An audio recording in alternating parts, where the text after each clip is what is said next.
یہ دنیا بھی کتنی عجیب ہے، بے حیا کو خوبصورت، دھوکے باز کو عقل مند اور ایماندار کو بے وقوف سمجھتی ہے۔ ایسے شخص کے ساتھ غداری کتنی بری ہے جس نے خود کو تمہارے سپرد کر دیا ہو۔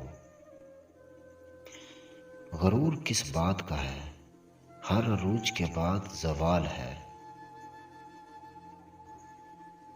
ہو سکتا ہے کسی شخص کی نیت درست ہو لیکن اس کا عکس دکھانے والے کی نیت ٹھیک نہ ہو، لہذا ہر سنی سنائی بات پر یقین مت کیا کریں۔ تین انسان تین چیزوں سے محروم رہیں گے: غصے والا صحیح فیصلے سے، جھوٹا عزت سے اور جلد باز کامیابی سے۔ مشکلات میں گھبرانا نہیں چاہیے کیونکہ ستارے ہمیشہ اندھیرے میں ہی چمکتے ہیں۔